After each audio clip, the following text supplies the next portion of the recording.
أشهد أن لا إله إلا الله وحده لا شريك له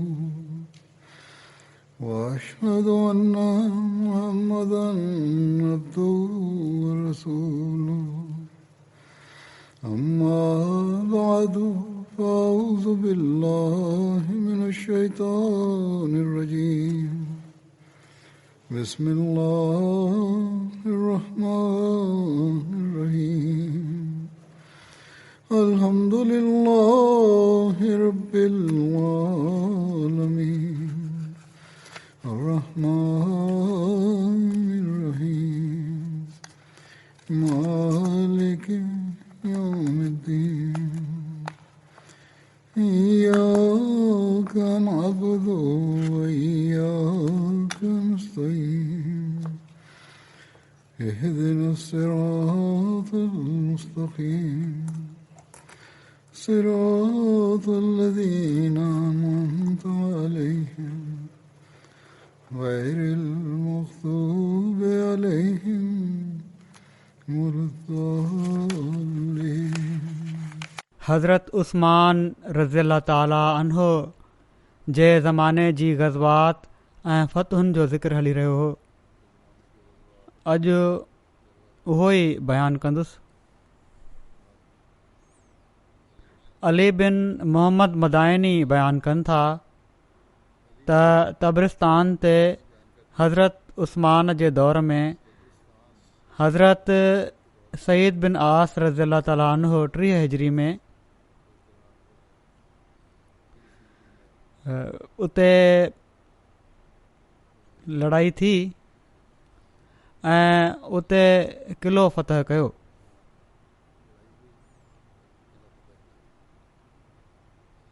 अहिड़ी तरह फ़तह सुवारी 31 हिजरी में आहे। इन जे बारे में अचे थो अक्सर तारीख़ जे किताबनि में हिन मार्के जी जॻह जी ताईं दर्ज नाहे। अल्लामा इब्न ख़ल्दून हिन मार्के जी जॻह इस्कंदरिया लिखी आहे। हिकिड़े कॉल जे मुताबिक़ 31 हिजरी में मुसलमाननि रूम वारनि सां हिकिड़ी जंग विढ़ी जंहिंखे सुवारी चयो वञे थो। अबू महशर जी रिवायत जे मुताबिक़ ग़ज़व सुवारी 34 हिजरी में थी ऐं असाबदा वारी जंग बहरी जंग इहा 31 हिजरी में थी। वाक़दी जे मुताबिक़ सुवारी ऐं असाबदा वारियूं जंगियूं ॿई 31 हिजरी में थियूं।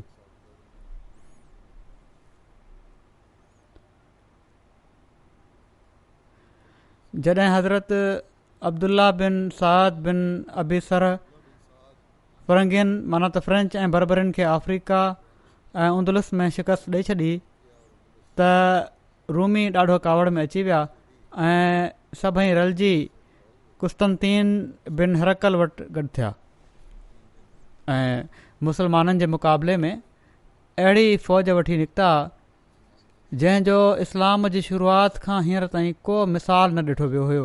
हीउ लश्कर 500 बहरी जहाज़नि ते मुश्तमिल हो जेको मुसलमाननि सां मुक़ाबले जे लाइ निकितो।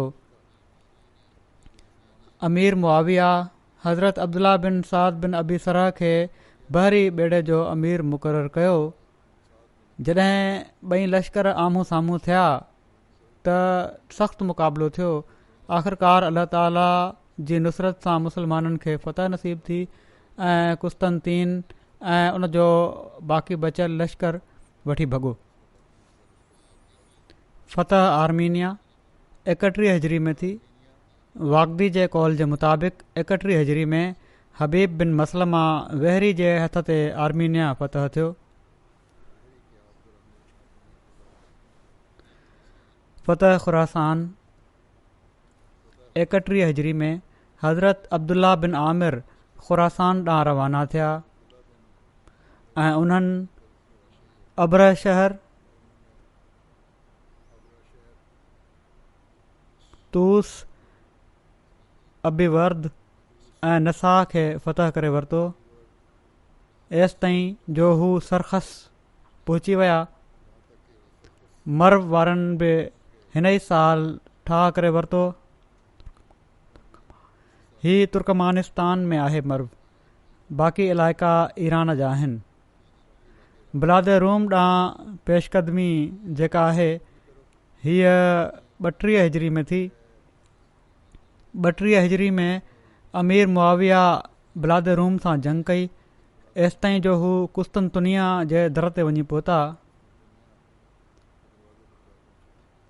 मरबरूज़, तालकान, फारियाब, जूज़ाजान ऐं तखारिस्तान जूं फ़तहूं 32 हिजरी जूं आहिनि।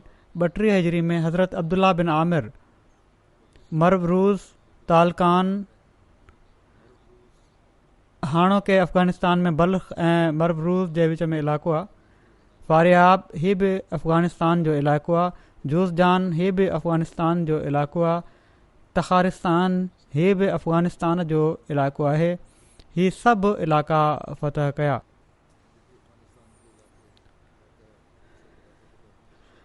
अबुल अशब सादी पंहिंजे वालिद खां रिवायत कनि था त अहनब बिन कैस जी मरबरूज़, तालकान, फारियाब ऐं जुज़ाजान वारनि सां राति जी उंदाही ताईं जंग जारी रही एसि ताईं जो अलाह ताला दुश्मन खे शिकस्त ॾियाराई। अहनब बिन कैस अकरा बिन हाबिस खे हिकिड़े घुड़सवार लश्कर सां जुज़ाजान ॾांहुं रवानो कयो। अकरा खे बाक़ी बचियल लश्कर ॾांहुं मोकिलियो वियो जंहिंखे अहनब शिकस्त ॾेई चुको हुयो। जीअं त अकरा बिन हाबिस उन्हनि सां सख़्तु जंग कई जंहिं में उन्हनि जा शह सवार शहीद बि थिया पर पोइ बि अलाह ताला मुसलमाननि खे फ़तह ॾिनी। बल्ख जी फ़तह 32 हिजरी में थी। अहनब बिन कैस मरबरूज़ मां बल्ख ॾांहुं विया ऐं उते वञी बल्ख वारनि जो मुआसिरो करे वरिताऊं। क़दीम बल्ख ख़ुरासान जो हिकिड़ो तमामु अहम शहर हुयो ऐं हीअ मौजूदा अफ़गानिस्तान जो सभिनी खां क़दीम शहर आहे। अॼुकल्ह क़दीम शहर खंडर जी शिकिल में मौजूदु आहे। दरियाए बल्ख जे साॼे किनारे खां 32 किलोमीटर परे मौजूदु आहे। उतां जे माण्हुनि 4 लखनि जी रक़म ॾियण ते ठाह जी दरख़्वास्त कई जेका अहनब बिन कैस क़बूल करे वरिती। हरात जी मुहिम 32 हिजरी में थी। हज़रत उस्मान ख़ुलैद बिन अब्दुल्ला बिन हनफ़ी खे हरात ऐं बाज़गीस ॾांहुं रवानो कयो। उन्हनि हिननि ॿिन्ही खे फ़तह करे वरितो पर बाद में उन्हनि बग़ावत करे छॾी ऐं कारन बादशाह सां गॾु थी विया। 32 हिजरी में हज़रत अब्दुल्ला बिन आमिर ख़ुरासान ते कैस बिन हैसम खे पंहिंजो जानशीन मुक़ररु कयो ऐं ख़ुदि उतां रवाना थी विया। कारिन मुसलमाननि जे लाइ हिकिड़ी वॾी फ़ौज तयारु करे छॾी हुई। कैस बिन हैसम इमारत अब्दुल्ला बिन हाज़म जे हवाले करे हज़रत अब्दुल्ला बिन अमर वटि मदद ऐं कुमक जे लाइ हलिया विया। अब्दुल्ला बिन ख़ाज़िम छो त फ़ौज काफ़ी हुई जंहिंजो मुक़ाबिलो हुयो। अब्दुल्ला बिन ख़ाज़िम 4000 जी फ़ौज वठी कारन सां जंग जे लाइ रवाना थिया। अब्दुल्ला बिन ख़ाज़िम 600 सिपाहियुनि खे हरावल दस्ते तौरु अॻिते मोकिलियो ऐं उन्हनि जे पुठियां रवाना थिया। उहो हरावल दस्तो अधु राति जो कारन जे लश्कर ताईं पहुची वियो ऐं उन्हनि ते हमिलो करे ॾिनई। इन ओचिते हमले खां दुश्मन डिॼी वियो ऐं जॾहिं मुसलमाननि जी बाक़ी फ़ौज पहुती त दुश्मन खे ॾाढो ख़राब तरह सां शिकस्त थी ऐं कारन क़तलु थियो। मुसलमाननि पीछो कयो ऐं केतिरनि ई माण्हुनि खे क़तलु ऐं गिरफ़्तार करे क़ैदी बणाए वरितऊं। हज़रत उस्मान जे दौर में नंढे खंड पाक ऐं हिंद में इस्लाम पहुची वियो। इमाम यूसुफ़ किताबुल ख़राज में इमाम ज़ुहरी जे हवाले सां लिखनि था त मिस्र ऐं शाम हज़रत उमर जे ज़माने में फ़तह थिया ऐं अफ़्रीका ऐं ख़ुरासान ऐं सिंध जो कुझु इलाइक़ो हज़रत उस्मान जे दौर में फ़तह थियो। नंढे खंड में इस्लाम जी आमद जे बारे में हिकिड़ी रिवायत हीअं थी मिले। हज़रत उस्मान जे दौर में हज़रत अब्दुल्ला बिन मुअम्मर खे फ़ौज जो हिकिड़ो दस्तो ॾेई मकरान ऐं सिंध ॾांहुं मोकिलियो वियो। मकरान जी फ़तहुनि में उन्हनि ख़ूब बहादुरी जा जोहर ॾेखारिया। इन खां पोइ इन नवाह जे मुफ़्तूहा इलाइक़नि जी इमारत उन्हनि जे हवाले थी। हज़रत मुजाशे बिन मसूद सुलमी जे बारे में लिखियलु आहे त हज़रत मुजाशे मौजूदा अफ़गानिस्तान जे गादी जे हंधि काबुल में इस्लामी फ़ौज जे हिकिड़े दस्ते जी कमान कंदे इस्लाम जे मुखालफ़नि सां जहाद कयो। मोरखीन जे वेझो उन ज़माने में काबुल जो शुमार बिलाद हिंद में थींदो हुयो। हज़रत मुजाशे हज़रत उस्मान जी ख़िलाफ़त जे दौर में पाकिस्तान जे सूबे बलोचिस्तान में इस्लाम जे मुखालफ़नि सां जंग कई ऐं इन सां ॻंढियल इलाइक़े सजिस्तान ते अलम लॻायो। इन खां पोइ मुसलमाननि नंढे खंड जे हिननि इलाइक़नि में सुकूनत अख़्तियार करे वरिती ऐं उन्हनि खे पंहिंजो वतन करार ॾेई छॾियो हो। हज़रत उस्मान जी ख़िलाफ़त जे दौर में फितने बाबति पाण सॻोरन सल्लल्लाहु अलैहि वसल्लम जूं पेशिनगोयूं बि आहिनि। हज़रत आयशा बयानु कनि थियूं त पाण सॻोरन सल्लल्लाहु अलैहि वसल्लम फ़रमायो, ऐं उस्मान, थी सघे थो त अल्लाह ताला तोखे हिकिड़ी कमीस पाराए, जेकॾहिं माण्हू तोखां इहा कमीस लाहिण जो मुतालबो कनि त तूं उन्हनि जे चवण ते इहा हरगिज़ न लाहिजांइ। हीअ तिरमिज़ी जी रिवायत आहे। सुनन इब्न माजा में हीअं रिवायत आहे। हज़रत आयशा बयानु कयो त पाण सॻोरन सल्लल्लाहु अलैहि वसल्लम फ़रमायो, ऐं उस्मान, जेकॾहिं अल्लाह ताला कंहिं ॾींहुं हीउ मामिलो तुंहिंजे हवाले करे छॾे ऐं मुनाफ़िक़ तोखां चाहिनि त तूं पंहिंजी कमीज़ खे जेका अल्लाह तोखे पाराई आहे लाहे छॾ, त तूं उहा न लाहिजांइ। पाण ही 3 भेरा फ़रमायाऊं। रावी नोमान चवनि था त मां हज़रत आयशा खे अर्ज़ु कयो त तव्हांखे कहिड़ी ॻाल्हि मना कयो हुयो त तव्हां माण्हुनि खे इन खां आगाह कयो? हज़रत आयशा फ़रमायो, मूंखे हीअ ॻाल्हि विसाराई वई हुई। हज़रत काब बिन उजरा बयानु कयो त रसूलुल्लाह सल्लल्लाहु अलैहि वसल्लम हिकिड़े फितने जो ज़िक्र फ़रमायो ऐं उनखे वेझो ॿुधायाऊं त हिकिड़ो माण्हू लंघियो। जॾहिं बयानु फ़रमाए रहिया हुआ त उतां हिकिड़ो माण्हू लंघियो जंहिंजो मथो ढकियल हुयो, उनखे चादर वेढ़ियल हुई। पाण सॻोरन सल्लल्लाहु अलैहि वसल्लम फ़रमायो त हीउ शख़्स उन ॾींहुं हिदायत ते हूंदो जॾहिं हीउ फितनो हूंदो। त रावी चवनि था त मूं टपो ॾिनो ऐं मां उन शख़्स खे पकड़ियो त उहे हज़रत उस्मान हुआ। उन्हनि खे ॿिन्ही ॿाहुनि खां पकड़ियुमि। पोइ मूं रसूलुल्लाह सल्लल्लाहु अलैहि वसल्लम ॾांहुं मुंहुं कयो ऐं अर्ज़ु कयुमि त छा ही? हुज़ूर फ़रमायो, हा इहे ई। हज़रत आयशा बयानु फ़रमायो त रसूलुल्लाह सल्लल्लाहु अलैहि वसल्लम पंहिंजी बीमारीअ दौरान फ़रमायो त मां चाहियां थो त मूं वटि कुझु असहाब हुजनि। असां अर्ज़ु कयोसीं, या रसूलुल्लाह, छा असां तव्हांजी ख़िदमत में अबू बकर खे न घुरायूं? पाण ख़ामोश रहिया। पोइ असां चयोसीं, छा असां तव्हांजी ख़िदमत में उमर खे न घुरायूं? पाण ख़ामोश रहिया। पोइ असां चयोसीं, छा असां तव्हांजी ख़िदमत में उस्मान खे न घुरायूं? पाण फ़रमायाऊं, हा। हू आया ऐं पाण सॻोरा सल्लल्लाहु अलैहि वसल्लम उन्हनि सां तन्हाई में मिलिया ऐं नबी सल्लल्लाहु अलैहि वसल्लम उन्हनि सां ॻाल्हि ॿोल फ़रमाइण लॻा ऐं उस्मान जे चहिरे जो रंग मटिजी रहियो हुयो। कैस चवनि था, मूंखे अबू सहला जेके हज़रत उस्मान जा आज़ादु कयल ग़ुलाम हुआ उन्हनि ॿुधायो त हज़रत उस्मान बिन अफ़ान यौमुद्दार जे मौक़े ते बयानु कयो त पाण सॻोरन सल्लल्लाहु अलैहि वसल्लम मूंखे हिकिड़ो ताक़ीदी इरशाद फ़रमायो हुयो ऐं मां उन पासे वञा पियो थो। रावी बयानु कनि था त हज़रत उस्मान फ़रमायो, अना साबिरुन अलैहि, मां उन ते मज़बूती सां क़ाइमु आहियां। यौमुद्दार उन ॾींहं खे चयो वेंदो आहे जंहिं ॾींहुं हज़रत उस्मान रज़ियल्लाहु ताला अन्हु खे मुनाफ़िक़नि सदन घर में मैसूर करे छॾियो हुयो ऐं पोइ तमामु बेदर्दी सां शहीद करे छॾियाऊं। हज़रत उस्मान जी ख़िलाफ़त जे दौर में इख़्तिलाफ़नि जी शुरूआति ऐं इन जे सबबनि जे बारे में हज़रत मुस्लिह मऊद रज़ियल्लाहु ताला अन्हु वॾे तफ़सील सां बयानु फ़रमायो आहे। पाण फ़रमाइनि था, हज़रत उस्मान ऐं हज़रत अली जेके आहिनि, ही ॿई बुज़ुर्ग इस्लाम जे शुरूआती फ़िदाइन मां आहिनि ऐं हिननि जा साथी बि इस्लाम जे बहितरीन समरात मां आहिनि। हिननि जी दयानत ऐं हिननि जी तक़वा ते इल्ज़ाम अचणु दर हक़ीक़त इस्लाम ॾांहुं ऐब मनसूब थियणु आहे ऐं जेको मुस्लमान बि सची दिलि सां इन हक़ीक़त ते ग़ौर कंदो उनखे इन नतीजे ते पहुचणो पवंदो त हिननि माण्हुनि जो वजूद दर हक़ीक़त हर क़िस्म जी पार्टीबाज़ियुनि खां अर्फ़ा ऐं बाला आहे ऐं हीअ ॻाल्हि बेदलील न आहे ऐं पर तारीख़ जा वर्क उन शख़्स जे लाइ जेको अखि खोले उन्हनि ते नज़र विझे थो इन ॻाल्हि ते शाहिद आहिनि।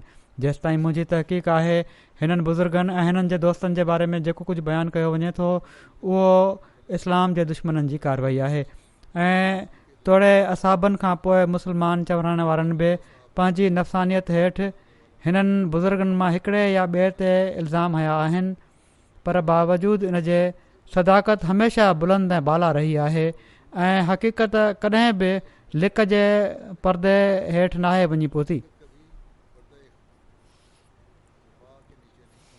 हज़रत मुस्लिम मौद बयानु कनि था त जेको हज़रत उस्मान जे ख़िलाफ़ु जेको फितनो उथियो हुयो उन जे बारे में बयानु कंदे फ़रमाइनि था त सुवाल ई आहे त हीउ फितनो किथां पैदा थियो। इन जो सबबु किन माण्हुनि हज़रत उस्मान खे क़रार ॾिनो आहे ऐं किन हज़रत अलीअ खे। के चवनि था त हज़रत उस्मान कुझु बिदतूं शुरू करे छॾियूं हुयूं जंहिं जे करे मुस्लमाननि में जोश पैदा थियो। के चवनि था त हज़रत अली ख़िलाफ़त जे लाइ ॻुझूं कोशिशूं शुरू करे ॾिनियूं हुयूं ऐं हज़रत उस्मान जे ख़िलाफ़ु मुखालफ़त पैदा करे उन्हनि खे क़तलु कराए छॾियो हुओ त जीअं पाण ख़लीफ़ा बणिजी वञनि। हज़रत मुस्लिम मौद फ़रमाइनि था त पर हीअ ॿई ॻाल्हियूं ग़लति आहिनि। न हज़रत उस्मान का बिदत जारी कई ऐं न हज़रत अली ख़ुदि ख़लीफ़ो बणिजण जे लाइ उन्हनि खे क़तलु करायो या उन्हनि जे क़तल जे मनसूबे में शरीक थिया ऐं पर हिन फितने जा ॿिया ई सबबु हुआ। हज़रत उस्मान ऐं हज़रत अली जो दामन अहिड़े क़िस्म जे इल्ज़ामनि खां बिल्कुलु पाक आहे। हू तमामु मुक़दस इंसान हुआ। हज़रत उस्मान त उहे इंसान हुआ जंहिंजे बारे में पाण सॻोरन सल्लल्लाहु अलैहि वसल्लम फ़रमायो त हिननि इस्लाम जूं एतिरियूं ख़िदमतूं कयूं आहिनि जो हाणे हू जेको वणे कनि ख़ुदा हिननि खां न पुछंदो।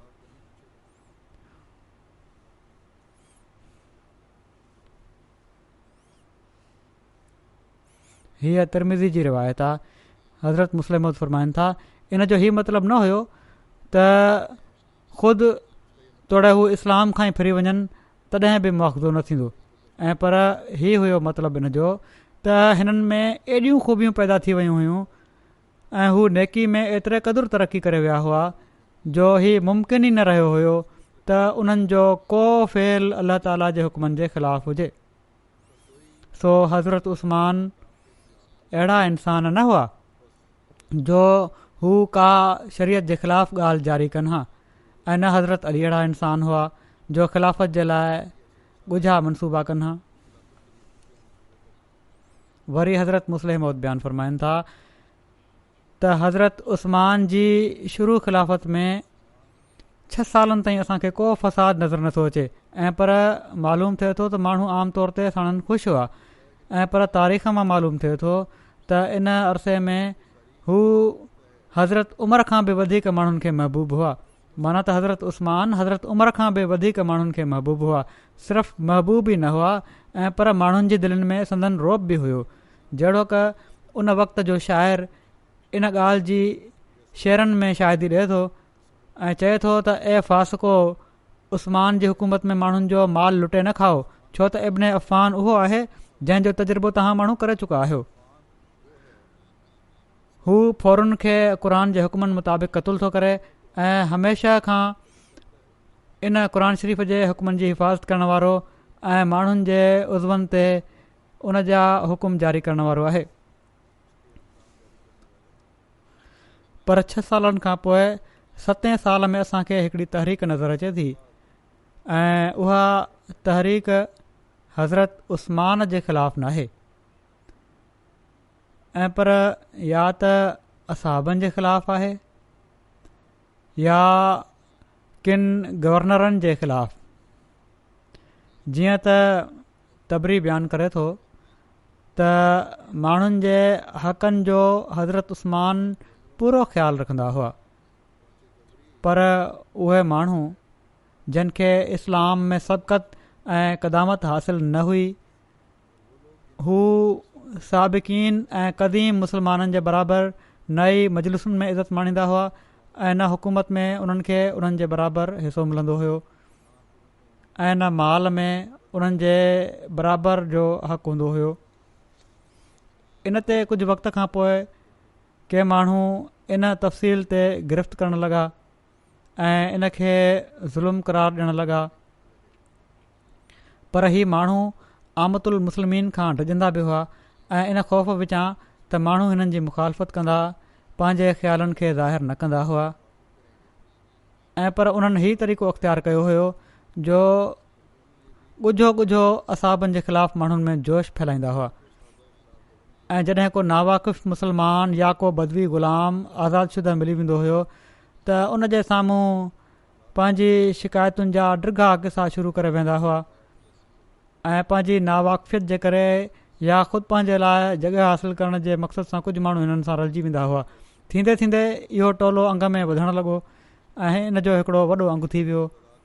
हज़रत मुस्लिम मऊद फ़रमाइनि था त जॾहिं को फितनो पैदा थियणो हूंदो आहे त इन जा सबब बि ग़ैर मामूली तौर ते गॾु थियणु लॻंदा आहिनि।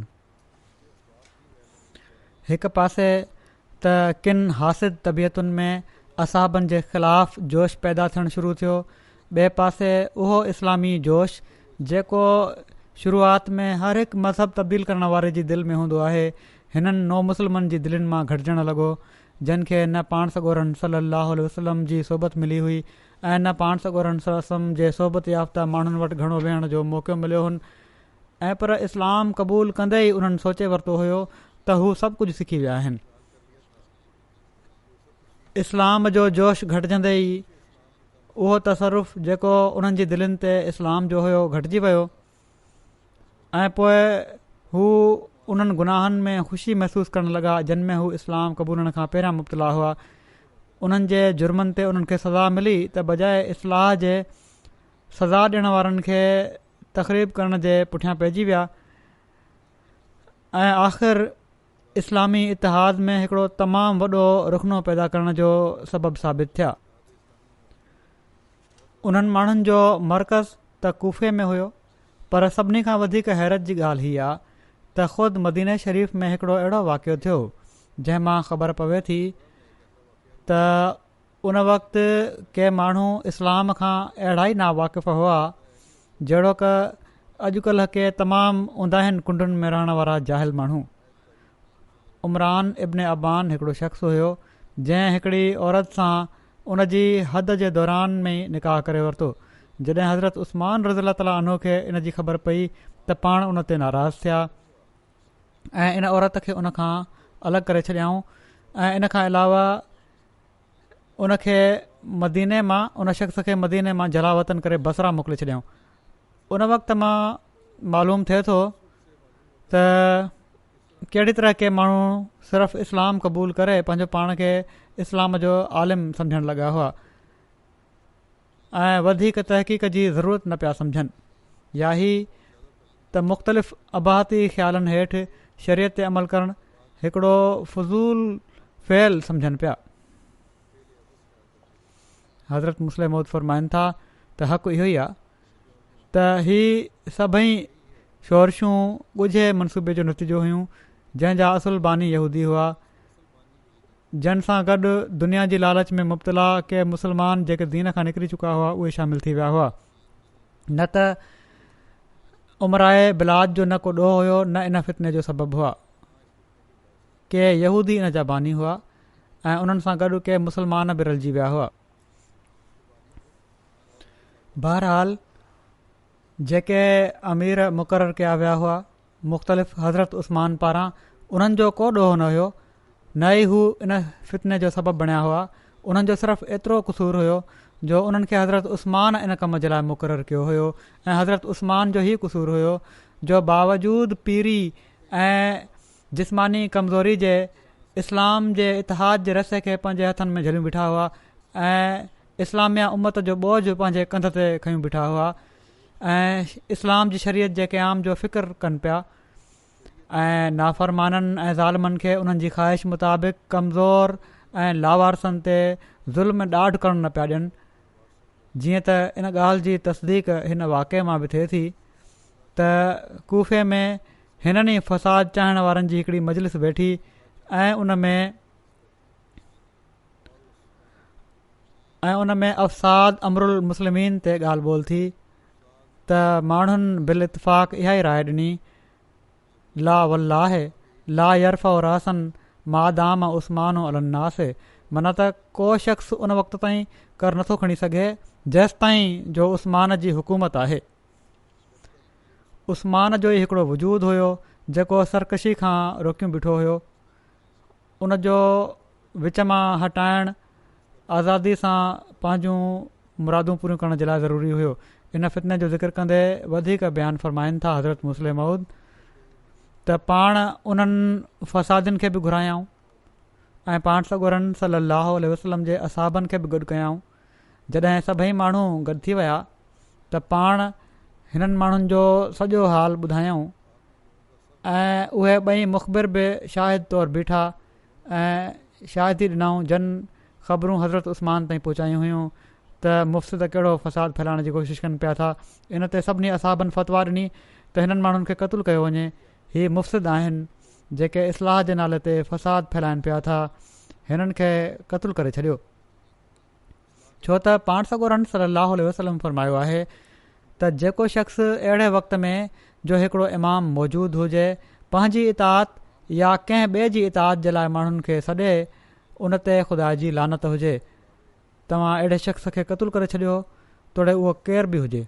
ऐं हज़रत उमर जो कौल यादि ॾियारायऊं, मुस्लिम जी रिवायत आहे हीअ, हज़रत उमर जो ई कौल यादि ॾियारायऊं त मां तव्हांजे लाइ कंहिं अहिड़े शख़्स जो क़तलु जाइज़ नथो सम्झां जंहिंमें मां शरीक न हुजां।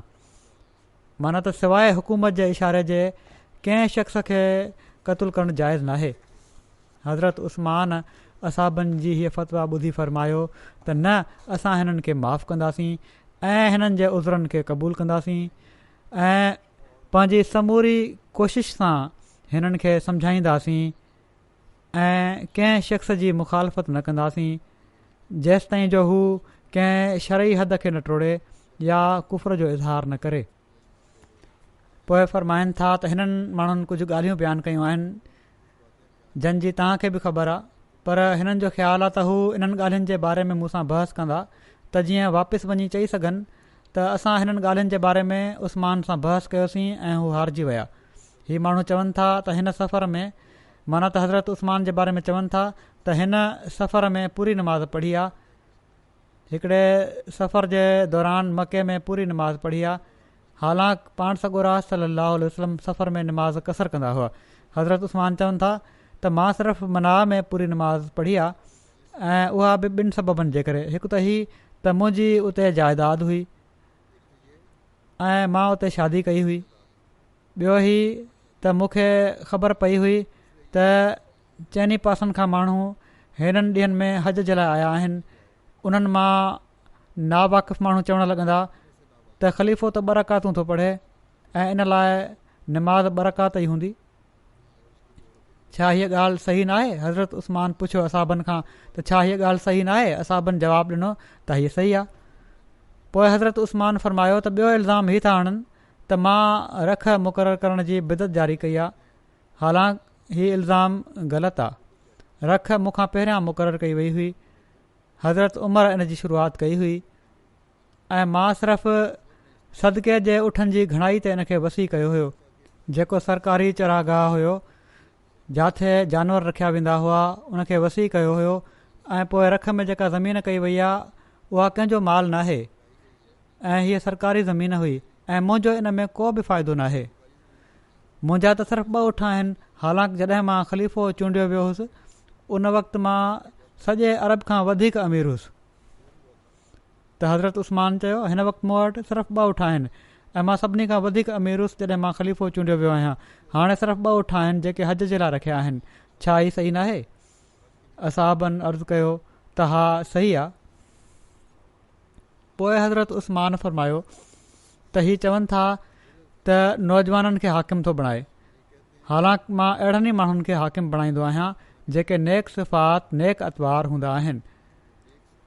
ऐं मूंखां पहिरियां बुज़ुर्गनि मुंहिंजे मुक़ररु कयल वालियुनि खां वधीक नंढी उमिरि जे माण्हुनि खे हाकिम मुक़ररु कयो हुयो ऐं रसूल करीम सलाहु वसलम ते उसामा बिन ज़ैद खे लश्कर जो सरदार मुक़ररु करण ते इन खां वधीक एतिराज़ कया विया हुआ जेके हाणे मूं ते कया वञनि था। छा ही सही न आहे?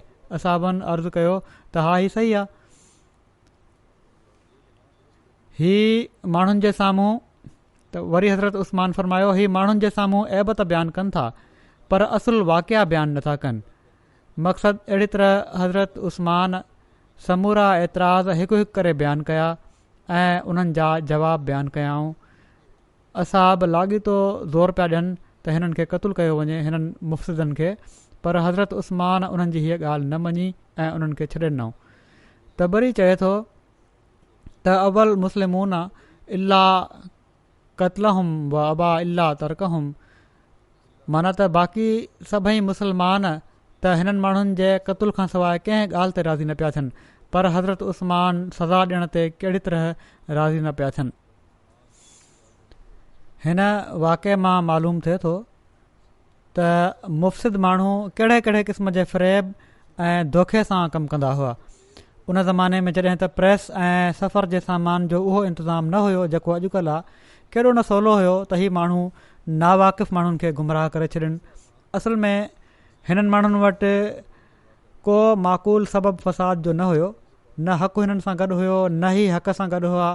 हिननि जी समूरियुनि कारवायुनि जो दारोमदार कूड़ ऐं बातिल ते हुयो ऐं सिर्फ़ु हज़रत उस्मान जो रहम हिननि खे बचायूं वेठो हुयो, न त मुस्लमान हिननि खे ॻभा ॻभा करे छॾिना। उहे कॾहिं बि बर्दाश्त न पिया करे सघनि त उहो अमुन अमान, माना त असाब ई बर्दाश्त न पिया करे सघनि ऐं पुराणा मुस्लमान जेके हुआ त उहो अमुन अमान जेको पंहिंजूं जानियूं क़ुर्बान करे उन्हनि हासिलु कयो हुयो, कुझु शरीरनि जी शरारतुनि सां अहिड़ी तरह ख़तमु थी वञे ऐं हू ॾिसनि पिया त अहिड़नि माण्हुनि खे जल्द सज़ा न ॾिनी वई त इस्लामी हुकूमत तबाह बर्बाद थी वेंदी। पर हज़रत उस्मान सरासर रहम हुआ, हू चाहिनि पिया त जीअं बि थिए कीअं बि करे हिननि माण्हुनि खे हिदायत मिली वञे ऐं हीअ कुफर ते न मरनि। सो पाण ढर ॾियनि पिया ऐं उन्हनि जे वाज़े बग़ावत जे अमलनि खे सिर्फ़ु बग़ावत जे इरादे सां ताबीर करे बग़ावत जो इरादो सम्झी सज़ा खे पोइते कंदा पिया वञनि। हिन वाक़े मां हीअ बि मालूम थिए थो त असाब हिननि माण्हुनि खां बिल्कुलु मुतनफ़िर हुआ, छो त अवल त हू ख़ुदि बयानु कनि था त सिर्फ़ु 3 मदीने वारनि मां असां सां गॾु आहिनि, माना त मुफ़्सिदनि सिर्फ़ु 3 मदीने वारनि जो नालो वरितो जेके हिननि सां गॾु हुआ, इन खां वधीक न। जेकॾहिं ॿिया असाब बि हिननि सां गॾु हुजनि हा त हू हिननि जो नालो बि वठनि हा। ॿियो असाबनि पंहिंजे अमल सां हीअ बि साबित करे छॾियो त हू हिननि माण्हुनि जे फ़ैलनि खां मुतनफ़िर हुआ ऐं हिननि जे अमलनि खे अहिड़ो शरीयत जे ख़िलाफ़ु सम्झनि पिया जो क़तल जी सज़ा खां घटि उन्हनि जे वेझो जाइज़ ई न हुई। जेकॾहिं असाब हिननि सां गॾु हुजनि हा या मदीने वारा हिननि जा हम ख़्याल हुजनि हा त कंहिं वधीक हीले बहाने जी हिननि माण्हुनि खे का ज़रूरत ई न हुई।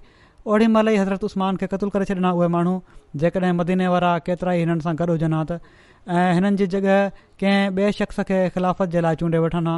पर असां ॾिसूं था त बजाए इन जे जो ही माण्हू हज़रत उस्मान रज़ी ताला अन्हु जे क़तल में कामयाबु थियनि हा, ख़ुदि हिननि जूं जानियूं असाबनि जी उघाड़ियुनि तलवारुनि सां ख़तरे में पइजी वियूं हुयूं ऐं सिर्फ़ु हिन ई रहीम ऐं करीम वजूद जी इनायत ऐं महिरबानी सां ही माण्हू बची वापसि वञी सघिया जंहिंजे क़तल जो इरादो ज़ाहिर कनि पिया ऐं जंहिंजे ख़िलाफ़ु एतिरे क़दुरु फ़साद बर्पा करे रहिया हुआ।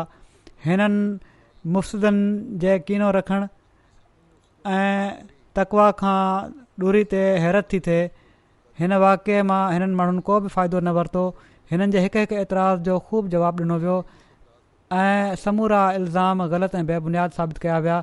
हज़रत उस्मान जो रहम ऐं करम हिननि ॾिठो ऐं हर हिकु शख़्स जी जान उन ते शाहिदी ॾेई रही हुई त हिन शख़्स जो मसील हिन वक़्तु दुनिया जे परदे ते नथो मिली सघे एतिरो रहम करण वारो, पर बजाए इन जे जो पंहिंजे गुनाहनि खां तौबा कनि हा, जफ़ाउनि ते पशेमान थियनि हा, पंहिंजनि ग़लतियुनि ते नादिम थियनि हा, पंहिंजनि शरारतुनि खां रुजू कनि हा, हीअ माण्हू गैज़ो गज़ब जी बाहि में अञा बि वधीक सड़णु लॻा ऐं पंहिंजे लाजवाब थियण खे पंहिंजी ज़िलत ऐं हज़रत उस्मान जे अफ़व ऐं पंहिंजे हुस्न तदबीर जो नमूनो सम्झंदे आईंदा जे लाइ पंहिंजी बक़िया तजवीज़ खे पूरो करण जूं तदबीरूं सोचींदे ई माण्हू वापसि हलिया विया।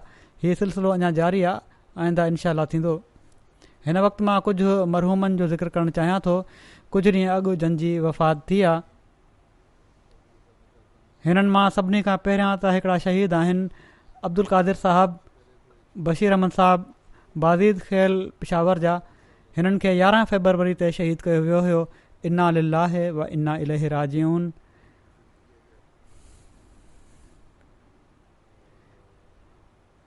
ही तफ़सीलनि जे मुताबिक़ अब्दुल कादिर साहब पंहिंजे मरहूम चाचे डॉक्टर मंज़ूर अहमद साहब जी क्लिनिक बाज़ीद खेल पिशावर में कमु कंदा हुआ। शहीद मरहूम ॿियनि जमायत जे माण्हुनि सां गॾु जेके क्लिनिक ते मौजूदु हुआ, हिकिड़े कमरे में ॿेपर जी नमाज़ जे लाइ गॾु हुआ, जो मरीज़नि जी साइड खां कमरे जी बैल थी, जंहिं ते अब्दुल कादिर साहब दर खोलियो त मरीज़ जे रूप में उते मौजूदु छोकिरे हिननि ते फायरिंग करे छॾी, जंहिंजे करे हू ॾाढो ज़ख़्मी थी पिया। सीने में 2 गोलियूं लॻियूं। फौरी तौर ते इस्पताल नियो वियुनि, जिथे ज़ख़्मनि जा सूर न सहंदे अब्दुल कादिर साहब शहीद थी विया। इन्ना लिल्लाहि व इन्ना इलैहि राजिऊन। शहीद मरहूम जी उमिरि 65 साल हुई। बहरहाल पुलिस पकड़े वरितो, या माण्हुनि पकड़े पुलिस जे हवाले करे छॾियो क़ातिल खे।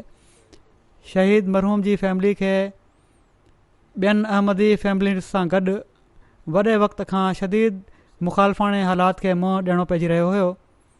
19 जनवरी 2009 में मज़हबी इंतिहा पसंदनि हिन ई क्लिनिक ते हमिलो करे छॾियो हुयो, जंहिंजे नतीजे में मुकरम अब्दुल कादिर साहब जी टंग में गोली लॻी हुई, जंहिंजे बिना ते पिशावर मां हिजरत करण ते मजबूर थिया ऐं वॾे वक़्त खां बाद पिशावर वञी रही सघिया हुआ। हाणोकी मुखालफ़ानी लहर जे नतीजे में तक़रीबन 2 महीना पहिरियां ॿीहर जमायत जी हिदायत जे नतीजे में रबुआ हिजरत ते मजबूर थिया। हिननि जी फैमिली हाणे रबुआ में रहे थी, पर शहीद मरहूम पाण नौकरी जे सिलसिले में बाज़ीद खेल में मज़कूरा क्लिनिक ते हलिया विया ऐं उते ई रही पिया। शहीद मरहूम जे ख़ानदान में अहमदियत हिननि जे ॾाॾे मुकरम निज़ामुद्दीन साहब जे ज़रिए आई, जन ख़िलाफ़त उला जे दौर में बैत करे अहमदियत में शमूलियत जी सआदत हासिल कई। हिननि जे ॾाॾे जा 2 वॾा भाइर हुआ, डॉक्टर फ़तहुद्दीन साहब सिविल सर्जन पिशावर ऐं इंजीनियर अब्दुल लतीफ़ साहब। डॉक्टर फ़तहुद्दीन साहब शागिर्दी जे ज़माने में 1902 में हज़रत मसीह मऊद अलैहिस्सलाम जी दावा जी ख़बर ॿुधी कादियान वञी ज़ियारत कई हुई। हुज़ूर अलैहिस्सलाम अज़राए शफ़क़त हिननि ते दस्त शफ़क़त बि रखियो हुयो ऐं फ़रमायो हुआऊं त तमामु सुठो ॿारु आहे, पर ही बैत न करे सघिया। बाद में ही हिते UK में स्कॉलरशिप ते आया, हिते डॉक्टरी जी आला तालीम हासिलु कयाऊं। पोइ हिननि 1908 में हज़रत मसीह मऊद अलैहिस्सलाम जी वफ़ात जी ख़बर ॿुधी कादियान वञी ख़िलाफ़त उला जे दौर में बैत कई। हिननि जे ॾाॾे जा ॿिया भाउ अब्दुल लतीफ़ साहब इंजीनियर हुआ, उन्हनि बि ख़िलाफ़त उला जे दौर में पंहिंजे भाउ सां गॾु ई बैत कई। ॿिन्ही भाइरनि जी तहरीक ते ख़ानदान जे ॿियनि माण्हुनि जिन में शहीद मरहूम जा ॾाॾा बि शामिल हुआ, कुझु वक़्त खां पोइ बैत करे अहमदियत में शामिल थिया। शहीद मरहूम तमामु घणनि ख़ुसूसियतुनि जा हामिल हुआ, ख़िलाफ़त सां तमामु घणी मोहबत हुयनि, जमायती उहिदेदारनि सां वॾी अक़ीदत जो तालुक़ु हुयुनि, दावत अल्लाह जो ॾाढो शौक़ु हुन। इन जे करे मुखालफ़ाने हालात खे बि मुंहुं ॾियणो पवंदो हुन। हिननि मुखालफ़ाने हालात जे करे गुज़िरियल 2 सालनि में 7 भेरा घर मटायाऊं, पर बफ़ज़ले ही ताला अहमदियत ते क़ाइमु रहिया। तहजिद ऐं नमाज़ुनि खां अलावा क़ुर शरीफ़ जी तिलावत जा सख़्ती सां पाबंद हुआ। तमामु शफ़ीक़ ऐं सभिनी सां सुठो मिलण वारा हुआ। सॼी ज़िंदगी कॾहिं बि कंहिंसां झेड़ो न कयाऊं। हिननि जी घरवारी ॿुधायो त ज़िंदगी में केतिरा ई भेरा लाहा चाढ़ा आया, हिननि कॾहिं बि जारहाणो रवैयो अख़्तियार न कयो ऐं मां जॾहिं हिननि सां का सख़्ती में ॻाल्हि करे वठंदी हुअसि त पोइ बि हू हमेशह नरमी सां जवाबु ॾींदा हुआ। ॿारनि सां हमेशह शफ़क़त ऐं मोहबत जो वर्ताव रखियाऊं। शहादत जी ॾाढी शिदत सां ख़्वाहिश हुअनि।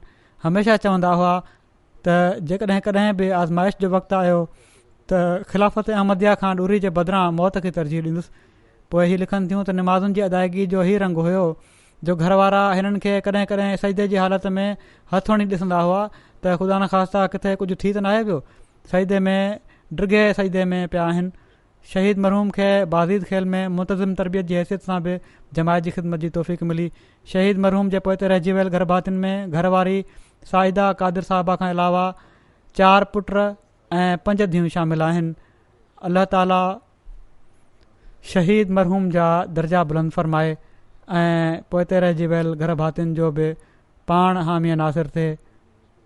हिननि जे ॿारनि खे बि, हिननि जी औलाद खे बि, हिननि जी नेकिन खे जारी रखण जी तौफ़ीक़ अता फ़रमाए। ॿियो जनाज़ो आहे अकबर अली साहब जो, असीर राह मौला जो, जेके इब्राहिम साहब जा पुट हुआ। शौकताबाद कॉलोनी ज़िले ननकाणे जा रहण वारा हुआ। हिननि जी 16 फरवरी ते वफ़ात थी आहे। अकबर अली साहब असीर राह मौला शेखुपुरा जेल में 16 फरवरी 2021 में दिलि जो दौरो पवण सबबु फ़ौत थी विया। इन्ना लिल्लाहि व इन्ना इलैहि राजिऊन। हिननि जा 2 ॿिया साथी हुआ। 2 मई 2020 में हिननि जे ख़िलाफ़ केस दर्ज थियो हुयो ऐं हाई कोर्ट में अक्टूबर में ज़मानत जी कंफर्मेशन जी तारीख़ ते अदालत हिननि जी जेका उबूरी ज़मानत हुई मनसूख़ करे छॾी ऐं गिरफ़्तारी जो हुकुम ॾिनई। बहरहाल ही 3 साथी गिरफ़्तार थिया। पोइ ननकाणे साहब जे मजिस्ट्रेट हिकिड़ी दरख़्वास्त ते हिकु तरफ़ी ॿुधणी खां पोइ असांजो मौक़िफ़ ॿुधे बिना जनवरी 2021 में 295 सी जो वाधारो करे छॾियो, जेको हिकिड़ो अञा ख़तरनाक कलम आहे। बहरहाल मरहूम 4.5 महीननि खां असीरी जी हालत में हुआ ऐं वफ़ात महल हिननि जी उमिरि 55 साल हुई। अल्लाह ताला जे फज़ल सां निज़ाम वसीयत में शामिल हुआ। मरहूम जे ख़ानदान में अहमदियत हिननि जे वालिद मुकरम इब्राहिम साहब जे ज़रिए आई, जन पंहिंजे भाउ मुकरम मियाँ इस्माइल साहब सां गॾिजी 1920 में ख़िलाफ़त सानिया जे दौर में बैत कई हुई। अकबर अली साहब फ़ौज में भर्ती थिया। 23 साल फ़ौज में हवालदार जी हैसियत सां ख़िदमत कयऊं। 16 साल पहिरियां फ़ौज मां रिटायर थिया ऐं इन खां पोइ सिक्योरिटी गार्ड जो कमु कंदा रहिया। तमामु ज़िम्मेवार ऐं दिलेर इंसान हुआ। असीरी खां अॻु बैंक जे सिक्योरिटी गार्ड तौरु कमु करे रहिया हुआ। इन बैंक जे मैनेजर खे हिकिड़े मुख़ालिफ़ शिकायत कई त अकबर अली खे तव्हां नौकरी ॾिनी आहे, हीअ त काफ़र आहे। बैंक मैनेजर जवाबनि चयो त मां रोज़ानो सुबुह जो अची रिकॉर्डिंग ॾिसंदो आहियां, कैमरा जी चेक कंदो आहियां, CCTV जी रिकॉर्डिंग। अकबर अली राति जो नफ़िल पढ़ंदो आहे ऐं तिलावत कंदो आहे, रमज़ान जा रोज़ा थो रखे। हीअ शख़्स कीअं थो काफ़र थी सघे? ॾाढो को ज़रूरतमंद मैनेजर हुयो। बहरहाल मरहूम खे बहैसियत सदर जमात 6 साल ख़िदमत जी तौफ़ीक़ मिली। असीरी खां अॻु बहैसियत सेक्रेटरी माल ख़िदमत जी तौफ़ीक़ हासिलु करे रहिया हुआ। ग़रीबनि जा हमदर्द, महिमान नवाज़ी खां अलावा ख़ानदान जे सभिनी माण्हुनि सां पाण में मोहबत जो तालुक़ु हुयो। दावत अल्लाह जो ॾाढो शौक़ु हुन। हमेशह मुदलल अंदाज़ में ॻाल्हि कंदा हुआ, जंहिंजे करे मुखालफ़ाणे हालात खे मुंहुं ॾियणो पियनि। सिक्योरिटी गार्ड जी नौकिरी बि मुखालफ़त जे करे छॾणी पई। पोइ ते रहिजी वियल घर भातियुनि में 2 बेवाऊं ज़ीनत बीबी साहिबा ऐं फज़ीलत बीबी साहिबा आहिनि। इन खां अलावा हिकिड़ो पुटु आहे 19 सालनि जो ऐं हिकिड़ी धीउ आहे 16 सालनि जी। अल्लाह ताला हिननि सां मग़फ़िरत ऐं रहमत जो वर्ताव फ़रमाए ऐं दर्जा बुलंद फ़रमाए। हिननि जी औलाद जो बि हाफ़िज़ नासिर थिए ऐं उन्हनि खे हिननि जी नेकिन ते बि हलण जी तौफ़ीक़ अता फ़रमाए। अॻिलो जनाज़ो आहे, ज़िक्र आहे ख़ालिद महमूदुल हसन भट्टी साहब जो, जेके तहरीक जदीद में वकीलुल माल सालिस हुआ अॼुकल्ह रबुआ में। अहिड़ी तरह नायब सदर अंसारुल्लाह बि हुआ ऐं नायब अफ़सर जलसा सालाना बि हुआ। ताहिर हार्ट इंस्टीट्यूट में 67 सालनि जी उमिरि में हिननि जी वफ़ात थी। इन्ना लिल्लाहि व इन्ना इलैहि राजिऊन। हिननि जे ॾाॾे बाबुल ख़ान भट्टी साहब अहमदियत क़बूल कई हुई, पर भट्टी साहब जा वालिद जेके हुआ, हिननि जा ख़ालिद महमूदुल हसन भट्टी साहब जा वालिद, उन्हनि अहमदियत क़बूल न कई हुई। उन्हनि खे शरह सदर न हुई। वालिद करे वरिती हुई, पुट न कई हुई। बहरहाल हिकिड़े ॾींहुं देरे ते चवनि था त हिननि जो देरो हुयो, ज़मीन कंदा हुआ, वेठा हुआ त ख़ालिद महमूद जा वालिद बि उते चादर मथां ॾयूं लेटा पिया हुआ त उहो गैर अहमदी मुला, जंहिंजी मस्जिद में हिननि जा वालिद वेंदा हुआ निमाज़ पढ़णु, उहो उतां लंघियो त उहो बि वेही रहियो। ॻाल्हि ॿोल जो मौज़ू हली पियो अहमद ॾांहुं त मुला चवणु लॻो, दर हक़ीक़त ॻाल्हियुनि ॻाल्हियुनि में मुला ई इक़रार कयो त अहमद त सची आहे। इन ते हिननि जे वालिद फौरन मुंहं तां चादर परते कई ऐं उथी वेही रहिया ऐं चयऊं त जेकॾहिं अहमद सची आहे त असांखे छो थो पियो गुमराह करी।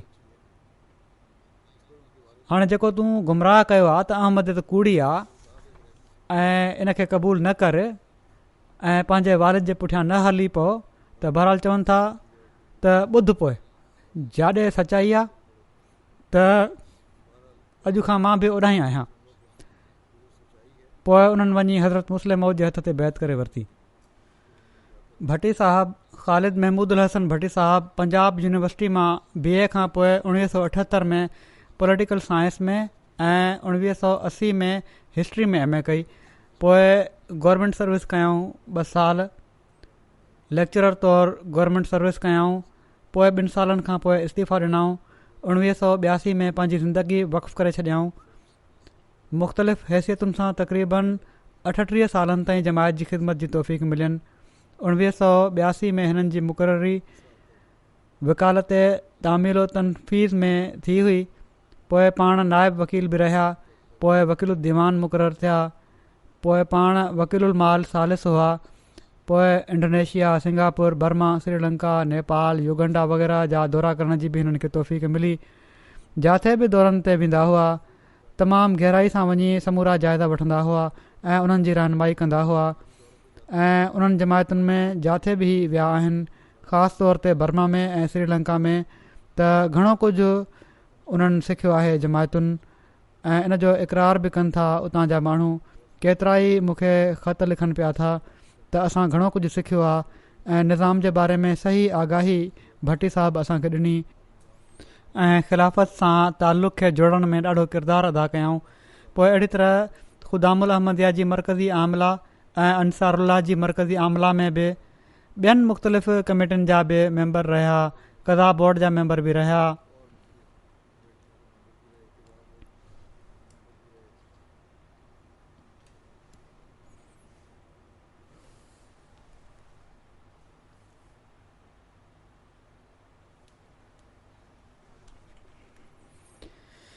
हिननि जी घरवारी आहे नुसरत नाहिद साहिबा।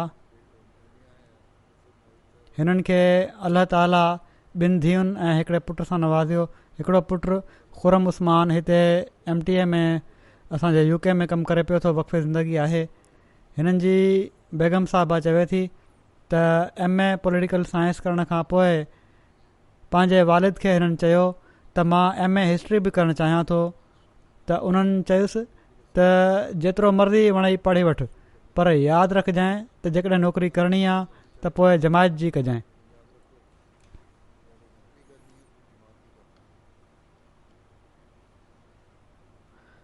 चवनि थियूं 43 सालनि जो शादी जो वक़्तु आहे, हमेशह शफ़क़त जो वर्ताउ रहियो। हमेशह जॾहिं बि दौरनि तां वापसि ईंदा हुआ वाक़िया ॿुधाईंदा हुआ त अल्लाह ताला कहिड़ी तरह प्यार जो वर्ताउ कयो हिननि सां। ॿारनि जे लाइ शफ़ीक़ पीउ हुआ। हर ॿार जी ख़्वाहिश पूरी करण जी कोशिशि कंदा हुआ, जाइज़ ख़्वाहिश। हिननि जी वॾी धीउ डॉक्टर साइमा आहे। चवनि थियूं त मूं वीज़ा अप्लाई कई हुई, 2 दफ़ा रिजेक्ट थी वियो हुयो। 3 भेरो पोइ मां अप्लाई कयो त भट्टी साहब दौरे ते वञी रहिया हुआ ॿाहिरि। त उन चयो त तव्हां कुझु ॾींहं अॻिते करे वठो, छो त तारीख़ अचे थी वीज़ा जी, एम्बेसी हलणो आहे। त उन्हनि चयो ईअं नथो थी सघे, तूं अकेली वञु, छो त मां ख़ुदा ताला ख़ातिर हीउ सफ़रु कयां पियो थो, अल्लाह ताला फज़ुल कंदो। ऐं पोइ हिन भेरे पोइ इन ॿारड़ी जी वीज़ा बि लॻी वई। पोइ नंढी धीउ चवे थी त तमामु नरम दिलि पीउ हुआ, ॾाढी नरमी सां पेश ईंदा हुआ, कॾहिं बि असांखे ॻाल्हा न ॾिनऊं, तमामु प्यार सां सम्झाईंदा हुआ, जमायती कम खे हमेशह फ़ोकियत ॾींदा हुआ।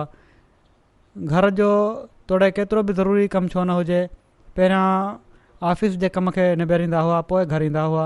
हर वक़्तु जमायती ख़िदमत जे लाइ तयारु रहंदा हुआ, मुहबत ऐं शौक़ सां जमायती कमु कंदा हुआ, दीन खे दुनिया ते फ़ोकियत ॾींदा हुआ। ऐं हीअ त मूं बि ॾिठो आहे त वॾी महिनत सां कमु करण वारा हुआ ऐं वॾी वफ़ा सां ऐं वक़्फ़ जे रूह खे क़ाइमु रखंदे उन्हनि हमेशह ख़िदमत कई आहे. जॾहिं बि को ॾुखियो वक़्तु आयो हिकिड़ी हिननि जी धीउ चवे थी त हमेशह असांखे अलाह ताला ते भरोसो रखण जी तलक़ीन कयाऊं ऐं इहो ई चवंदा हुआ त अलाह न छॾींदो ऐं कॾहिं बि अलाह ताला पोइ छॾियो बि न. हिननि जा पुट चवनि था त जॾहिं खां असां होश संभालियो आहे असां हिननि खे ख़िदमत कंदे ॾिठो आहे जमायत जी. ऐं जॾहिं बि का ॾुखियाई ईंदी हुई या आज़माइश ईंदी हुई त हमेशह इहो ई चवंदा हुआ त मां छो त दीन जी ख़िदमत कयां पियो थो, अलाह ताला जो कमु कयां पियो थो, अलाह मुंहिंजा कमु करे छॾींदो ऐं अलाह पोइ पंहिंजो फज़ल बि फ़रमाईंदो हुयो ऐं उन्हनि जा कम बि आसान थी वेंदा हुआ. सही तौर ते हिननि वक़्फ़ जे रूह खे क़ाइमु कयो.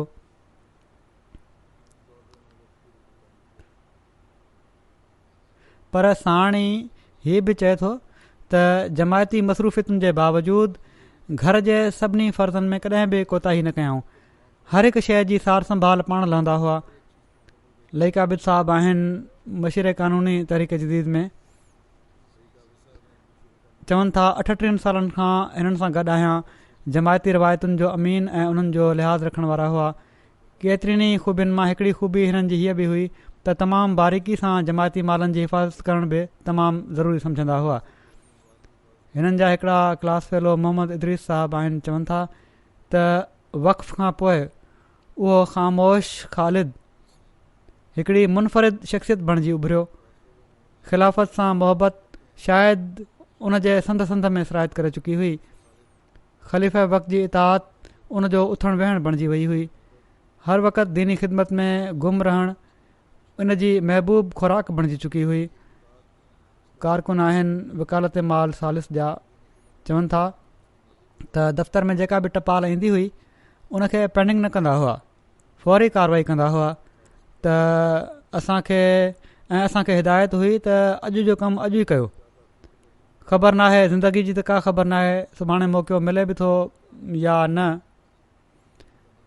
जहिड़ो की मूं चयो पाकिस्तान में बि ऐं ॿाहिरि मुल्क जिथे बि विया तमामु सुठो असरु क़ाइमु कयऊं ऐं ख़िदमत जे जज़्बे सां कमु कयऊं ऐं वॾी वफ़ा सां पंहिंजे वक़्फ़ खे निभायऊं. अलाह ताला हिननि जा दर्जा बुलंद करे हिननि जी औलाद खे बि हिननि जी नेकिन खे जारी रखण जी तौफ़ीक़ अता फ़रमाए.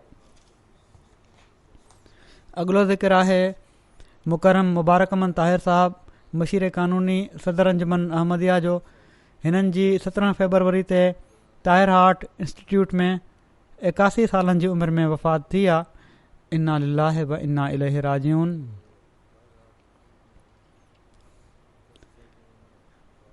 हिननि जे ख़ानदान में अहमदियत हिननि जे वालिद मोहतरम सूफ़ी ग़ुलाम मोहम्मद साहब जे ज़रिए 1927 में आई हुई. जॾहिं उन्हनि खे कादियान में जमायत जे क़याम जी ख़बर पई त पंहिंजे मिटनि माइटनि सां गॾु फ़ैसिलो कयऊं त कादियान वञी ॾिसजे. जीअं त 1926 में सिंध मां थरपारकर मां जलसे में कादियान में शामिलु थियण जे लाइ विया ऐं हज़रत मुस्लिम मऊद ऐं जमायत मां ॾाढो मुतासिर थिया पर बैत न कयऊं. ॿिए साल वरी हिननि इरादो कयो पर ॿियनि दोस्तनि इनकार करे छॾियो. बहरहाल ही ॿिए साल जॾहिं विया 1927 में त उते वञी जलसो ॿुधऊं ऐं उते वञी बैत करे वरितऊं. उन वक़्तु हिननि जी उमिरि 28 साल हुई. हिननि जो ॻोठु जेको आहे कटर अहले हदीस हुयो. ॾाढी मुखालफ़त थी. साहुरनि हिननि जी घरवारी खे हीअ चई वापसि घुराए वरितो त हीउ काफ़र थी वियो आहे. पर बहरहाल कुझु वक़्त खां पोइ घरवारी चयो त मूं ॾिसी वरितो आहे हिन खे त काफ़र थियण खां पोइ त पहिरियां खां वधीक मुस्लमान थी वियो हुई त उहा वापसि अची वई ऐं मां नथी सम्झां त को सबबु हुजे हिननि खां अलॻि रहण जो. बहरहाल पूरे ॻोठ हिन फैमिली जो बाइकाट करे छॾियो. एसि ताईं जो ॻोठ में खूह हुयो पाणी भरण लाइ, उन खूह जो पाणी बि बंदि करे छॾियऊं ऐं केतिरा मेल परे वञी पाणी आणणो पवंदो हुयो.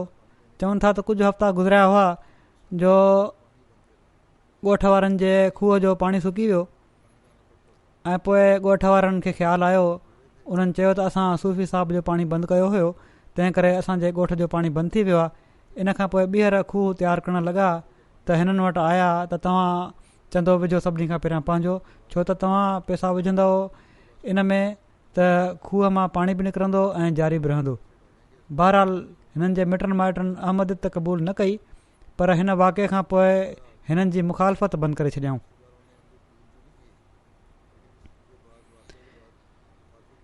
हिननि जूं घरवारियूं आहिनि राशिदा परवीन साहिबा, ऐं हिननि खे अलाह ताला 4 पुटनि ऐं 2 धीअरुनि सां नवाज़ियो आहे। हिकिड़ा पुट हाफ़िज़ एजाज़ अहमद ताहिर हिते ई इस्लामाबाद में आहिनि, मुरबी सिलसिला आहिनि, जामिया में पढ़ाइनि था, जामिया अहमदिया UK में। ऐं ॿिया पुट नासिर अहमद ताहिर वक़फ़े ज़िंदगी आहिनि, रिव्यू ऑफ रिलीजन्स कैनेडा में कमु कनि पिया था।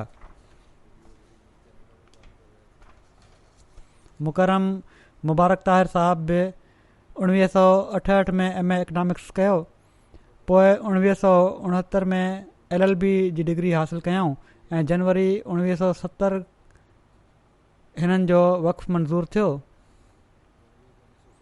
पोइ हिननि खे LLB ऐं MA करण खां पोइ वकालत उलिया में मुहर्रर दर्जा अव्वल तौरु हिननि जी मुक़ररी थी।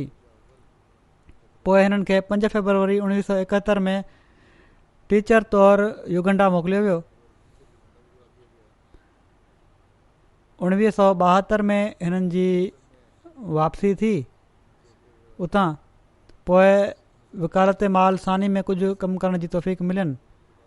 पोइ हज़रत ख़लीफ़ुल मसीह सालिस 1976 में हिननि खे लाहौर में मुख़्तलिफ़ वकीलनि सां इनकम टैक्स ऐं जाइदाद जे कम जी ट्रेनिंग ॾियाराई। बार काउंसिल में इनरोल बि थिया। 1977 में हिननि खे तहरीक जदीद जो मशीर क़ानूनी मुक़ररु कयऊं। 1 जुलाई 1983 में ख़लीफ़ुल मसीह राबे हिननि खे मशीर क़ानूनी सदर अंजुमन अहमदिया बि इन सां गॾु मुक़ररु फ़रमायो ऐं वफ़ात ताईं इन ई ख़िदमत ते मामूर हुआ। 50 सालनि खां वधीक हिननि जो ख़िदमत जो वक़्तु आहे।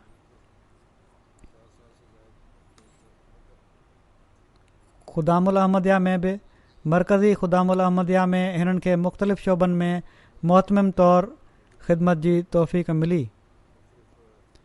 हिननि जी घरवारी राशिदा परवीन साहिबा चवनि थियूं त हमेशह मुरकंदड़ चहिरे सां घर में दाख़िल थींदा हुआ, सलाम कंदा हुआ ऐं पहिरियां निमाज़ पढ़ंदा हुआ, पोइ मानी खाईंदा हुआ सभिनी ख़लीफ़नि सां गॾु। पोइ चवनि थियूं सभिनी ख़लीफ़नि सां गॾु गुज़िरियल वाक़िअनि जूं तमामु घणियूं यादियूं हुयूं। जॾहिं पंहिंजे ख़ानदान जे ॿारनि सां गॾु वेहंदा हुआ त ईमान अफ़रोज़ वाक़िअनि जो तज़किरो कंदा हुआ। ख़िलाफ़त सां गॾु जुड़ियल रहण जी बरकतुनि सां अलाह ताला जे फज़लनि ऐं इनामनि जे मिलण जो बि ॿुधाईंदा हुआ। ख़ामोशी सां ज़रूरतमंदनि जी मदद कंदा हुआ ऐं असांखे बि ख़बर न पवंदी हुई ऐं पाण कॾहिं उहो मदद वठण वारो कॾहिं अची ॿुधाए वेंदो हुयो, कंहिं ज़रिए सां इज़हार करे छॾींदो हुयो त पोइ ख़बर पवंदी हुई। ॿियनि जो ॾुख वंडण वारा ऐं ख़ुशी में ख़ुशि नफ़िल पढ़ंदा हुआ, तिलावत कंदा हुआ, दुरूद शरीफ़ पढ़ंदा हुआ। चवंदा हुआ त वक़फ़े ज़िंदगी जे कम जी कामयाबी ख़ुदा ताला पंहिंजे ज़िमे खणंदो आहे। तवकुल अलाह कयो, दुआ कयो, इस्तिग़फ़ार कयो ऐं ख़िलाफ़त सां मुहबत कयो ऐं दुआ जे लाइ ख़लीफ़े वक़्त खे लिखो त हीअ तमामु ज़रूरी आहे ऐं हीअ सभई ॻाल्हियूं हक़ीक़त आहिनि। ॾाढो तवकुल हुयो हिननि में। तमामु वॾा वॾा ॾुखिया कम बि मूं ॾिठो आहे। जॾहिं मां नाज़िर आला हुउसि तॾहिं बि उनखां पहिरियां बि किन मामलनि में हिननि सां वास्तो पियो।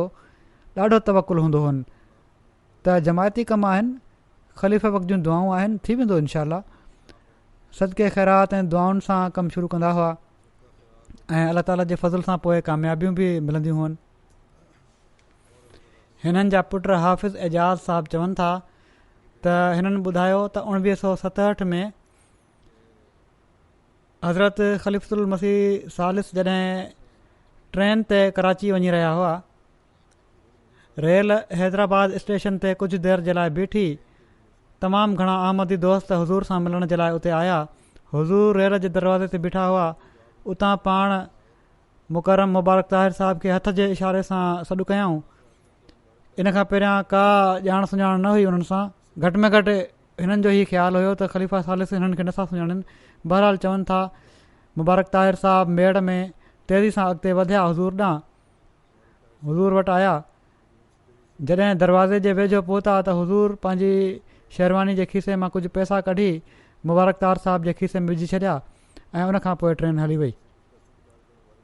त मुबारक साहिब चवंदा हुआ त हज़रत ख़लीफ़तुल मसीह सालिस जेके पैसा मुंहिंजे खीसे में विधा हुआ उन्हनि जी बरकत सां हमेशह मुंहिंजो खीसो भरियलु रहियो। ऐं हीअ हक़ीक़त बि आहे त अलाह ताला हिननि जे खीसे खे भरियलु रखियो ऐं ग़ैरमामूली तरीक़े सां हिननि जूं कुझु कमायूं थींदियूं रहियूं ऐं अहिड़ी तरह ई हिननि उन मां ख़र्च बि कयो ग़रीबनि ते ऐं जमायत ते बि ॾाढो ख़र्चु कंदा हुआ। बहरहाल कुझु वक़्त खां पोइ हिननि हिकिड़े ख़्वाब जे बिना ते पंहिंजी ज़िंदगी वक़्फ़ु करे छॾी। जॾहिं ज़िंदगी वक़्फ़ु करे छॾियऊं उन वक़्तु हिननि जो रिश्तो थी चुको हुयो ऐं निकाह बि थी चुको हुयो। त हिननि जी घरवारी ही हैदराबाद में हुया त हिकिड़ी माइटाणी औरत हिननि जी घरवारी खे उनजो इलाजु कराइण जे लाइ उनखे वठी आई ऐं हिननि खे ॿुधायूं त डॉक्टर वटि वञिणो आहे। उतां जॾहिं ट्रेन तां लथा त उन माइटाणी औरत हिननि खे चयो त ॿुधो आहे त तूं वक़्फ़ु करे छॾियो आहे। वक़्फ़ वारे वटि त खाइण जा पैसा बि न आहिनि हूंदा। मुबारक साहब फौरन चयो त अञा निकाह थियो आहे, रुख़्सती नाहे थी, तव्हां पंहिंजी धीउ खे पंहिंजे घर वठी वञो जेकॾहिं तव्हांखे एतिरो ई शक आहे ऐं नाराज़ थी उतां हलिया विया। बहरहाल हिननि गैरत रखी ऐं अलाह ताला बि गैरत रखी जो वक़्फ़ में रहंदे हिननि खे ॾाढो नवाज़ियईं ऐं माली लिहाज़ खां ॾाढी कुशादगी हुई। ख़लीफ़तुल मसीह सालिस जे दौर में पाण मशीर क़ानूनी हुआ। केसिस जे लाइ शहर खां ॿाहिरि वञिणो पवंदो हुयो ऐं बसुनि ते सफ़र थींदा हुआ। हर हिक वटि सफ़र जूं जेके सहूलतूं आहिनि कारिन वग़ैरह जूं उहे सहूलतूं न हुयूं उन वक़्तु उते रबुआ में। ऐं ख़लीफ़तुल मसीह सालिस जो ई हुकुम हुयो त जॾहिं बि वापसि मोटी सफ़र तां त अचे मूंखे रिपोर्ट करणी अथई। हिकु दफ़ो राति जो ॾाढी देरि थी वई, फजर जी नमाज़ खां सिर्फ़ु 2 कलाक पहिरियां चवनि था मां रबुआ पहुतुसि। मां सोचियो त हाणे वञी हज़रत ख़लीफ़तुल मसीह सालिस खे इतलाह ॾींदुसि त राति जी निंड ख़राबु करण जी ज़रूरत न आहे। ख़बर न आहे नफ़िल पढ़ी रहिया आहिनि या नमाज़ पढ़ी रहिया आहिनि या सुता पिया हूंदा। त बहरहाल 2 कलाक पहिरियां मां पहुतुसि ऐं मूं चयो त फजर जी नमाज़ ते इतलाह ॾींदुसि। फजर जी नमाज़ ते हज़रत ख़लीफ़तुल मसीह सालिस ॾिठो हिननि खे त फ़रमायाऊं त मुबारक साहब राति केॾी महिल आयो। उन्हनि चयो त हाणे ई 1 कलाक 2 कलाक पहिरियां पहुतो आहियां। त हज़रत साहब फ़रमायो त जेकॾहिं अचे मूंखे ओॾी महिल ॿुधाए छॾी हा त मां बि 2-3 मिंट सुम्ही पवां हा, तुंहिंजो इंतज़ारु कंदो रहियुसि त तुंहिंजो सफ़रु ख़बर न आहे ख़ैरियत सां तूं पहुतो बि आहीं या न। पोइ हिननि जा पुट चवनि था त जॾहिं मां वक़्फ़ु करण जो इरादो कयो जामिया वञण जो त मूंखे चवणु लॻा त वक़्फ़ु त इताअत जो नालो आहे, तुंहिंजी तबियत में थोरी तिखाई आहे ऐं इन सां वक़्फ़ु हलंदो न आहे। वक़्फ़ु त सिर्फ़ु ख़ामोशी ऐं इताअत सां ख़िदमत करण जो नालो आहे। जेकॾहिं त तूं हीउ करे सघीं थो त ॾाढी ख़ुशी जी ॻाल्हि आहे, न त मूंखे हीउ न आहे पसंदि त तूं वक़्फ़ु करीं ऐं पोइ छॾे ॾीं। त अहिड़ी तरह उन्हनि नसीहत कई, तरबियत कई। अलाह जे फज़ल सां अञा ताईं पुट खे निभाइण जी तौफ़ीक़ बि मिले पई थी, आईंदा बि तौफ़ीक़ मिलंदी रहे। ख़ुतबनि जे दौरान ख़लीफ़े वक़्त जे ख़ुतबनि जे दौरान घर वारनि खे हिदायत हूंदी हुई त ख़ुतबे जे दौरान हर कमु छॾे ध्यान सां ख़ुतबो ॿुधो। का नसीहत या हिदायत या माली तहरीक थींदी हुई त ख़ुतबे जे ख़तमु थींदे ई इन तरीक़े ते अमल कंदा हुआ ऐं साण ॿारनि खे बि हिदायत कंदा हुआ। मिर्ज़ा अदील अहमद जेके आहिनि हिननि जा असिस्टेंट मशीर क़ानूनी अंजुमन में चवनि था त जेसि ताईं मूं मुशाहिदो कयो आहे ख़िलाफ़त जा सचा आशिक़ हुआ, खेनि दुआ ते ग़ैर मुतज़लज़ल यकीन हुयो। का बि परेशानी थींदी हुई या घणो ॾुखियो कमु हूंदो हुयो जंहिंजे लाइ खेनि वञिणो पवंदो हुयो त पाण चवंदा हुआ त नफ़लनि में ॾाढी दुआ कई आहे, सदको बि ॾिनो आहे। ख़लीफ़े वक़्त जी ख़िदमत में लिखूं था, ॾिसो अलाह फज़ल फ़रमाईंदो। ऐं पोइ हीअ चवनि था त ॾाढा ख़ुददार इंसान हुआ, पर जमायत जे लाइ जेकॾहिं कंहिं दफ़्तर जे चांहि ठाहिण वारे या मददगार खे इलाज करणा पवनि त को ऐब न सम्झंदा हुआ ऐं ऑफिसरनि सां राब्ते जे लाइ हर मुमकिन ज़रिया इस्तेमालु कंदा हुआ। हिकु दफ़ो हिननि जी राय हुई त जेकॾहिं हिन फ़ैसिले ते अमल कयो वियो, को फ़ैसिलो कयो अंजुमन, त जमायत ते ख़राबु असरु पवण जो इम्कानु आहे, जमायत ते इन जो ग़लति असरु पवण जो इम्कानु आहे। उन्हनि मूंखे चयो त हीउ मूंखे फ़ैसिलो सही नथो लॻे, पर पोइ हिननि चयो त ख़लीफ़े वक़्त खे असां पंहिंजी राय लिखी था छॾियूं। असांजो कमु त ख़लीफ़े वक़्त ताईं पंहिंजी राय पहुचाइणु आहे, अॻिते जेको हू फ़ैसिलो कनि उन ई में बरकत आहे।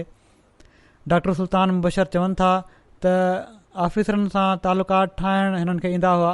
हमेशह उन्हनि तालुकात खे सिलसिले जे मफ़ाद जे लाइ इस्तेमालु कयऊं।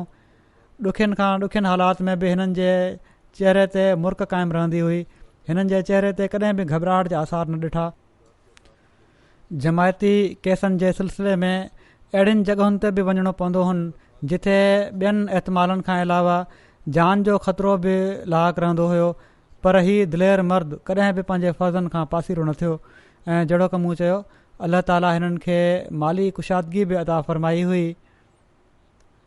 अल्लाह ताला हिननि जी बॉन्ड्स जे ज़रिए बि वॾी मदद कंदो हुयो ऐं वॾियूं वॾियूं रक़मूं निकिरंदियूं हुयूं। हिकु दफ़ो डॉक्टर साहब चवनि था त शायदि 50 लखनि जो इनाम निकितो त इन में तक़रीबन 60% हिननि मुख़्तलिफ़ मदुनि में ऐं ग़रीबनि जी मदद में अदा करे छॾियो। ऐं हीउ को हिकु भेरे जो वाक़ियो न आहे, हमेशह इहो ई हुयो हिननि जो उसूल। अल्लाह ताला वॾियूं वॾियूं रक़मूं अदा कंदो हुन ऐं उन मां अक्सर वॾियूं वॾियूं रक़मूं हीउ चंदनि में ऐं ग़रीबनि जी मदद में ॾेई छॾींदा हुआ। ॿ वॾियूं ख़्वाहिशूं हुयूं हिननि जूं। चयो हिननि दुआ जी तहरीक कंदा हुआ इन जे लाइ त हिकिड़ी हीअ त आख़िरी साह ताईं सिलसिले जी ख़िदमत में रहनि ऐं ॿी हीअ त घुमंदे फिरंदे दुनिया मां हलिया वञनि ऐं कंहिं ते बोझ न बणिजनि। अल्लाह ताला हिननि जूं ही ॿई ख़्वाहिशूं पूरियूं फ़रमायूं। ॿियूं बि केतिरियूं ख़ूबियूं हुयूं हिननि जूं मूं ॾिठो आहे। वॾे सब्र सां ऐं हौसले सां कमु करण वारा, कॾहिं बि परेशानी जा हालात न थिया। अल्लाह ते तवकुल ग़ैर मामूली हुयो। अल्लाह ताला हिननि जा दर्जा बुलंद फ़रमाए, हिननि जे नसुलनि खे हिननि जी दुआउनि जो वारिस बणाए। निमाज़ुनि खां पोइ हिननि सभिनी जी जनाज़े जी ग़ाइब निमाज़ पढ़ाईंदुसि इनशा अल्लाह।